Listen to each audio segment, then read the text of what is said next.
I was playing with the Ouija board with several of my friends. We asked questions, but instead of the arrow moving to certain letters, it began to move in a strange pattern. It went to all four corners of the board, forming an X. Then it just started going in erratic circles. The next time I used the board was with a different friend with a different board at their house. Again, the board made an X shape before going in circles.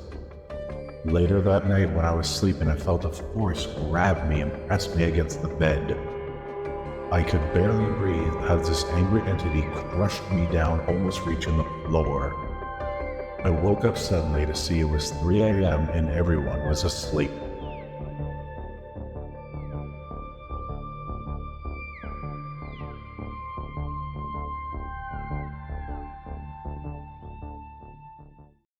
I hate this. I do too.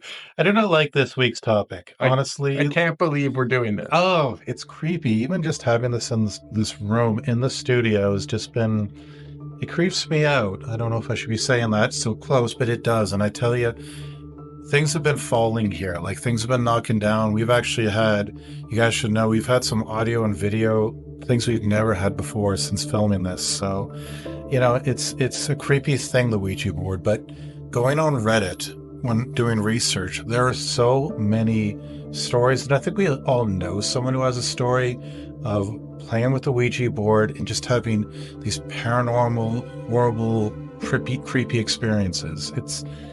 It's well known, you know. And there should be so many stories because these have been around forever. Oh, Communicating with the dead has been around since there's been dead.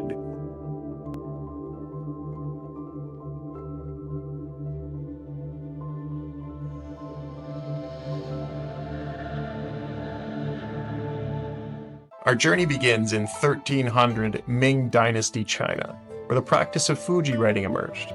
This ancient method allowed the deceased to communicate with the living through sand writing. Imagine a scene where specialized participants recite incantations, inviting a spirit to possess one of them, known as a jishu.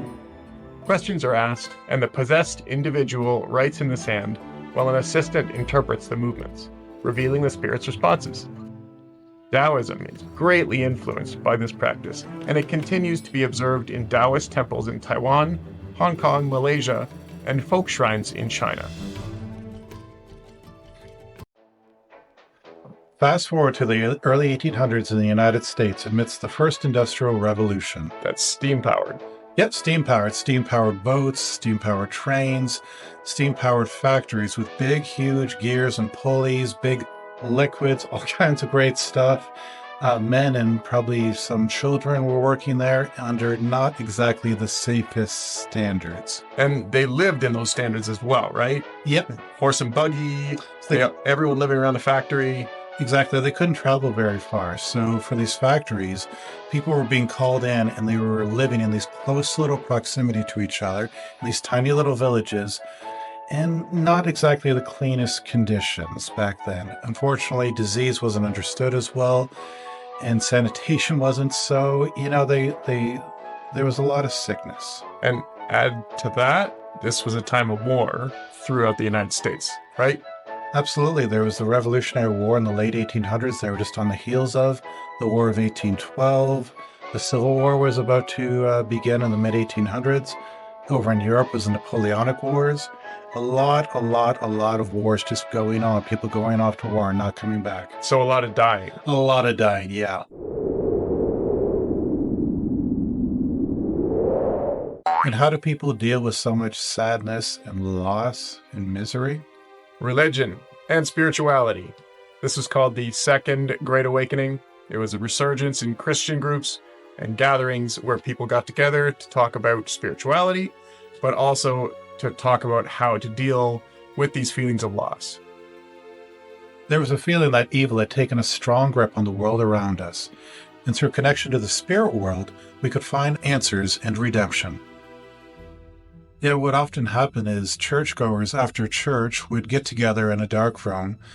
They would sit on a circular table, they would light candles, and they would group pray. They would basically pray together, trying to speak to the dead, looking for answers, speaking to passed on relatives. This sounds like a seance.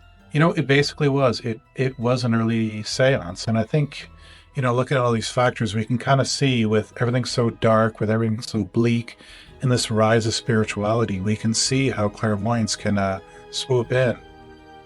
And they did. Con men started showing up. They saw a way to make a quick buck. Imagine you're a grieving widow or someone who's just lost a child, and somebody in a nice suit or a magical robe arrives at your door and says they can talk to the dead.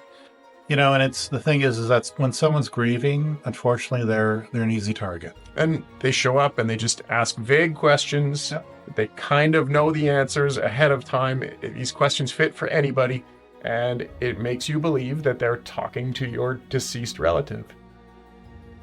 Notable mediums for the time included 3 sisters known as the Fox Sisters. Is that the tapping women? Yeah, they communicated with the dead through tapping.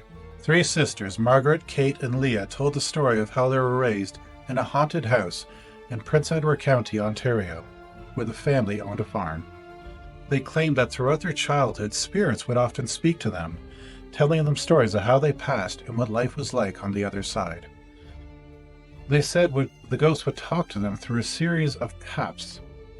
They would ask yes or no questions, and as well as leading questions like if the spirit's name started with a letter like a W or a K or a D. When they were in their teens, they were invited to the home of a couple named Amy and Isaac Post. The Posts were radical Quakers who believed the sisters were mediums and began to have them demonstrate their skills for all their friends and family in the community. Word spread, and the sisters found themselves performing seances for hundreds of different people, including stockbrokers asking for stock advice on which one they should buy, as well as politicians asking what route they should take, or even lovers asking about their love affairs. It sounds like their celebrity grew. Yeah, and they were seen as mediums for the higher elite, and they charged a pretty penny for their services too. On November 14th, 1849, at Corinthians Hall in Rochester, New York, the sisters demonstrated their communication through tapping to a larger crowd. This was the first instance of spiritualism communication being demonstrated in front of a large group of people. But did everybody believe them? They must have had their doubters. Beginning in the 1850s, Reverend C. Chauncey Burr was actually someone who spoke up against these girls, and he believed they were making the sounds artificially. He didn't know how, but he believed they were making them artificially and using the acoustics to amplify the sound. So, were they ever found out? Well, actually, in 1851, Mrs. Norman Culver, a close relative of the Foxes, admitted in a signed statement that she had assisted the sisters in producing the artificial sounds and that they had no supernatural abilities whatsoever. Charles Grafton Page, a patent examiner who often dealt with false science claims and had an eye for fraud, noticed that the taps were coming from somewhere under the girls' long dresses. So what's the truth? How were they doing it? Well, it's interesting and kind of gross. They actually found a way to crack their toes and their knees and their ankles in a way that it actually amplified the sound really loud. Huh. Yeah, and they would use subtle facial gestures to communicate when to tap and when to do 1 or 2. Ugh. It's weird, kind of gross. In 1857, the Boston Courier set up a challenge with a prize of $500 to the sisters to prove that their abilities were truly paranormal. They attempted their act to the audience of observers, including famous magician John Wyman, who was able to conclude that the cracks were artificial and came from the cracking of their joints. And did the girls ever come clean? They did, actually. In 1888, Margareta, the middle child of the trio, was offered $15,000 to actually explain how they were doing it to a crowd. Yeah, good money for the 1880s. So yeah, she actually, in front of a crowd of doctors and magicians, demonstrated in detail how they cracked their joints, how they used the acoustics, and how they did everything. And what about the house that they lived in? Was it haunted? No, it turns out it was not haunted. And it's really interesting because one time they said they spoke to this ghost and that he'd been murdered, and he'd been murdered by a local fella. They blamed someone. Turns out that person never existed, and that local fella hadn't murdered anybody. In fact, no one died in that house. There have been no deaths, no murders, no nothing. No one else reported paranormal activity. It was a complete hoax.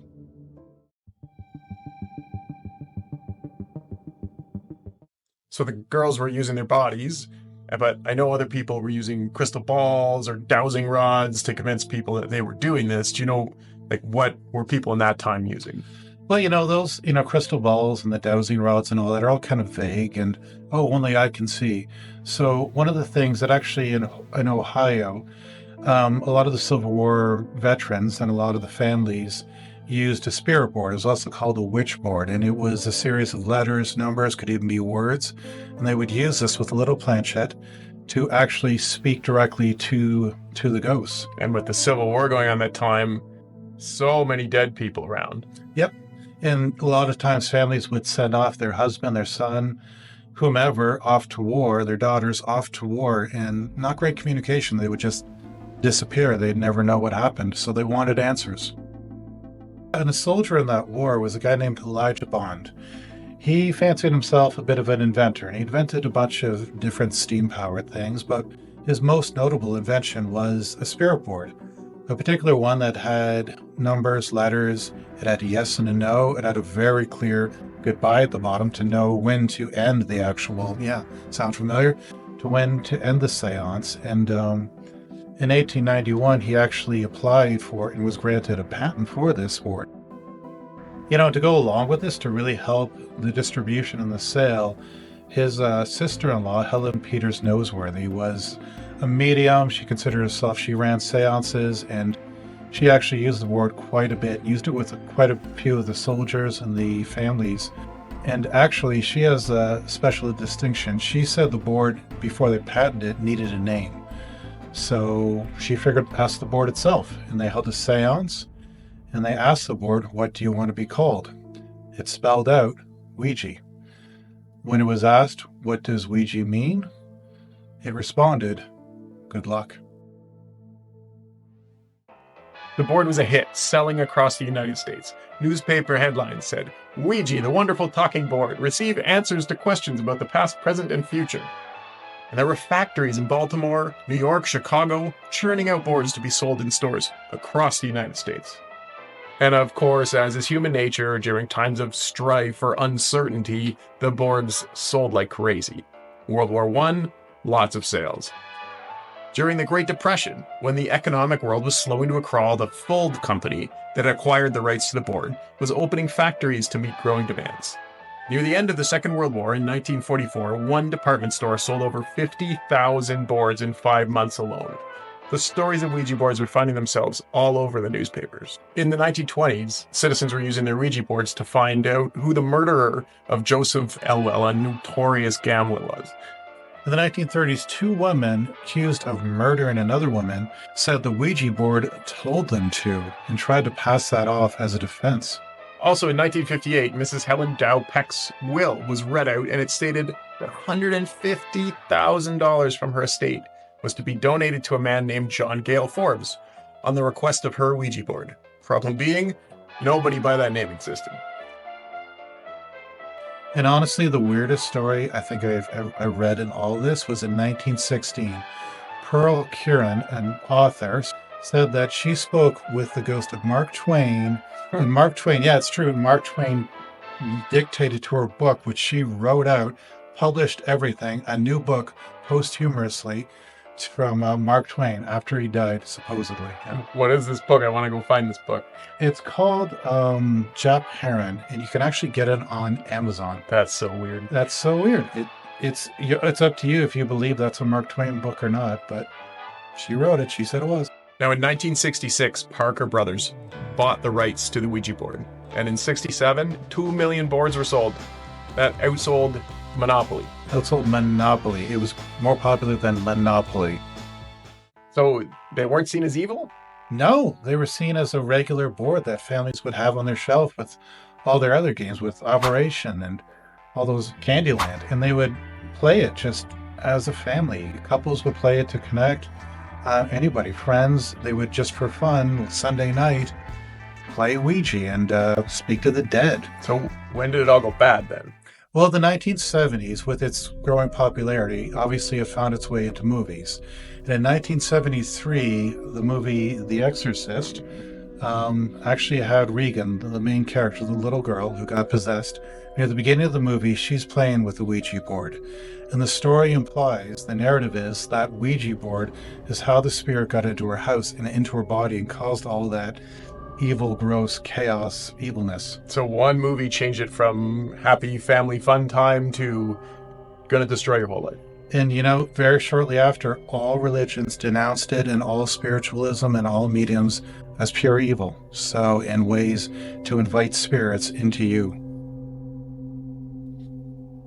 And there's been a resurgence in recent times in the 2000s with shows like Breaking Bad or just generally in the goth movement. Yep. And later on... Activity, it was in Paranormal Activity, yep. Later on, it got its own movie. Yeah, it wasn't a very good one. It was horrible, but it did get a movie. So we know those original con men were debunked as sleight of hand or sleight of toe joint. Gross. But how can we explain how this works today with a group of people gathered around modern day iPhones? We know what's going on. Why is this still working? Why are they still being sold? And no, not the human effect, not the con man effect. Well, what's funny is that in a weird way, one of the people handling the planchette is kind of acting as the con person, because there's this effect, and scientists have looked at this and tested this. There's this effect called the ideomotor effect. And what it does is one of the participants in their head will have a subconscious thought which will guide the muscles, unknowing to them, to push the little planchette to different letters and give them an answer that they want to receive. So, are we going to go buy one now? Or are we going on Amazon and getting a Ouija board? No, I didn't even like buying this one. Do you believe it? Honestly, yes. I really do. Even with all of this history, even with all these con men, even with all these things being debunked, even with all this science, I just don't think science can explain away all paranormal activity that has happened over the years. Everything that's appeared on video, I don't think everything can be explained. I believe we also don't really fully know what happens right after you pass on.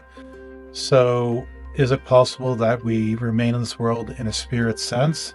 Is it possible that if someone were in the room as a spirit and someone was trying to talk to them through this very easy to communicate board, would they use it? Is there times where maybe the spirit was guiding them?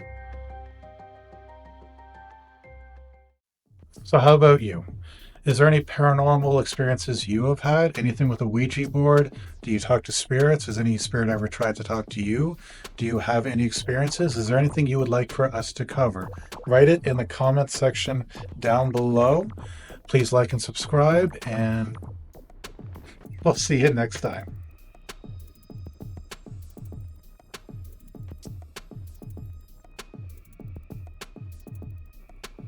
That says it started. This doesn't. Doing it again. Ready to capture. You're already capturing. Okay, click stop. Did your phone seize? Yeah. What is happening, Dave? Are you mad at us? Yeah, well, let me stop it. Are you doing this? Yeah, I'm the one. I'm making. No, not you. This.